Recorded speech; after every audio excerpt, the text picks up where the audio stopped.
What's up? What's up, Jamal? Over here, to your left. What's going on? How are you, man? It's obviously been a bit of a break, but you're back. Huge card, fight week again. How's it feel to be sitting up there again? It feels pretty good, man. Feels good. Just ready to get to Saturday, get in the cage, and get my hand raised. Yeah, and you had the little interaction with Alex yesterday that kind of went around. What did you take away from that? Anything, or was it all just good vibes? You wanted your signature on your jacket? Yeah, it was. I just took away the fact that I appreciate him taking the time out to sign that for me. It was just something that I wanted to get from this week. You know, I'm just enjoying the time that, you know what I mean, just my time.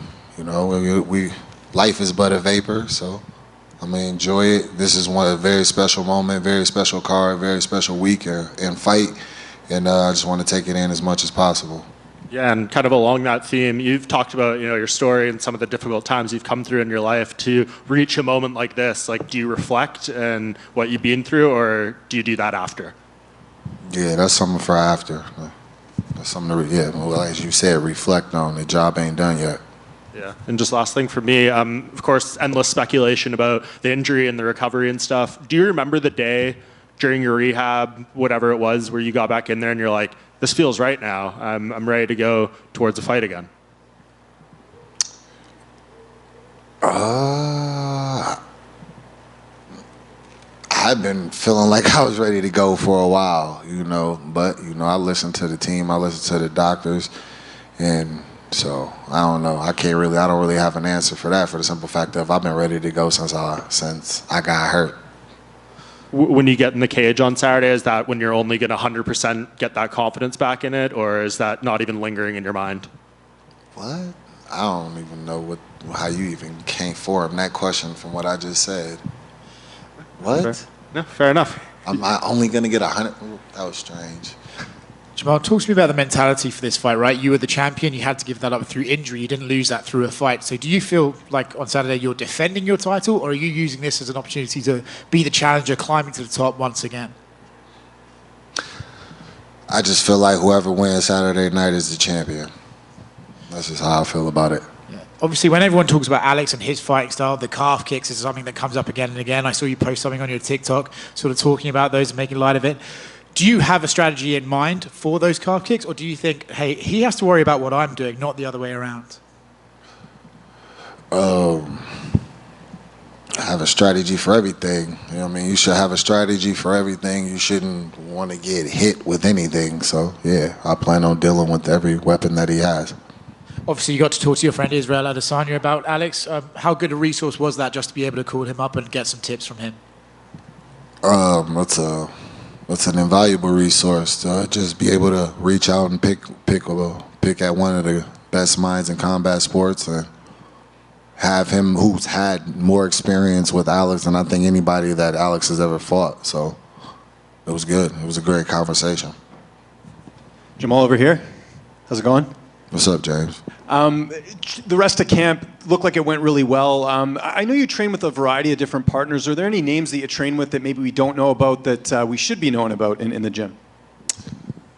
Yeah, for sure. I'd love to get a shout out to my guy, Big Dog, Brett Martin.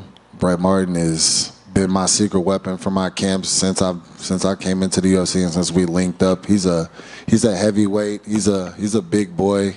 He's another guy who don't get any love just because of his physique and things like that. You know, people talk about my body. Bro's body's pretty tough, but his abilities are unmistakable and they're incredible. They keep me sharp. I'm always able to bounce things off of him and learn with him and grow with him in the gym.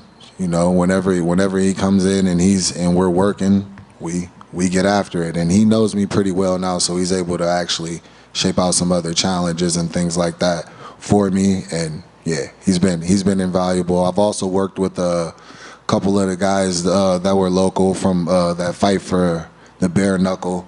Mohawk Esteban Rodriguez and Eric Lozano, a couple of tough, they're tough. Esteban's he's tall, long, rangy, and he fights. And speaking of Michigan, how cool is it having Cody Brundage on this card? You both used to fight for Lights Out Fighting or Lights Out Promotion. Have you spoken to him this week? I haven't seen Cody yet, but yeah, that is actually pretty dope. They asked me who I wouldn't mind being in my locker room. I told them definitely I would like to have Cody Brundage in my locker room. It's special. It's definitely special. Just that for me and him, because he was the last fight before Contender Series. He was on that card. We were on the same card before I joined the UFC. Obviously, I went on Contender Series and ended up getting signed. He went on Contender Series and was later signed. And now both on main card. UFC 300 is wild. So yeah, that is pretty dope. And just last one for me, not looking past Saturday, but do you have kind of like a timeline of like how often you want to fight this year? Is it just about, opportunities and location and all that? Like, how do you sort of determine your schedule after Saturday if all goes well? I haven't looked past Saturday, so I'm just focused, locked in on Saturday. I want to make sure I get the result that I want Saturday, and that's the main focus. Jamal, to your right. I noticed earlier you quoted Ecclesiastes saying that life is but a vapor. During this process from the injury now going into this fight, what do you feel like you've been taught most? Even more so, appreciate the moments. Yeah, appreciate the moments. Just, it could have all been over. It really could have all been over for me. There are athletes who have suffered this same injury who had to call it a quits on their hopes and their dreams. And I'm fortunate enough to now be in a time and was in a position to where the best medicine available was available to me. And I was able to take advantage of that and use the resources to make my way back and come back in a time that people really just can't seem to believe. So, Thank you. Jamal, is it? Jamal here. What's going You on? already fought and won against 4 Brazilians. Alex Pereira is the 5th, and it's a big name out of Brazil right now. How was the experience to deal once again with the Brazilian audience on social media? The Brazilian audience is different than Alex's audience, so it's been a different experience this time, I'll say. And I would like to know from you, if somebody told you 3 years ago that you would be headlining UFC 300, would you believe that? What would you think at that time? If somebody told me I'd be headlining UFC 300 at the time, I'd believe it. I believe it because I know myself, and I know the belief I've always held in myself. But it would have got me hyped. It would have definitely had me excited. I don't know. I just always planned on being in these moments and being in this situation ever since I was a kid. Like, you can even ask my dad. My dad is here right now, just from the time I was a kid, I just always believed that whatever I did, I was going to be one of the best at it. For a time, it was football. For a time, it was basketball. But whenever I sat in on fighting, I knew I would be here in moments like this, fighting for championships and able to have an opportunity to put myself up there with the greatest names to ever do it. Jamal Louie. I know there's a lot of talk about Alex Pereira's fast rise in MMA coming from the kickboxing scene, but it was just in 2019 when you won a Contender Series contract, and this time last year you were originally supposed to fight in a Fight Night headline, and you got the short notice call to fight Glover, in which you won and became the first Contender Series graduate to do so and become champion. So do you think people are kind of putting to the side your fast rise in this sport into now ultimately headlining UFC 300 as well? I don't know. I don't care. That's not important at all. Fair enough. Like, he's a great fighter.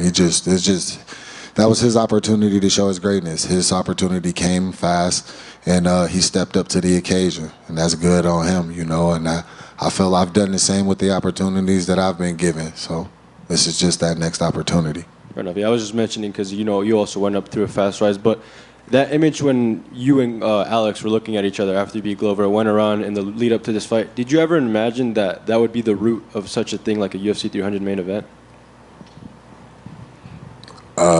No, because it was just a handshake. He was over shaking my corner's hand. I went over and shook his corner's hand. So that's pretty much what that was. Thank you. But I did see that he could possibly be an opponent in the future, and I was excited for it. I wanted him to win. When I got hurt and I had to give up the belt, it was like, all right, what's the best course? What's the best that could happen now? Because somebody else is going to win the belt. Who better than Alex to win the belt? Like, you know, y'all think y'all, and he is. You know, he's a two division glory champion, 2 division UFC champion, kickboxing great, hands of stone, bad man, just a monster, dangerous, scary dude. He's all those things. But watch what I do to him. Jamal, first and foremost, I like your shoe selection. Very nice. And Wait. You know I tore my Achilles in the gray ones, right? Yeah. It was hard for me to put these on today. And is there any truth did you go to the same doctor as Aaron Rodgers? Yeah. Well, Aaron Rodgers went to the same doctor as me. Ooh. Did you guys, you mentioned that you played football. Did you guys have any conversations, you and Aaron? I know he's a big MMA fan. No. I've never met Aaron, so I never like talked to him or anything like that. No. Gotcha. The Jets could use somebody like you to catch the ball.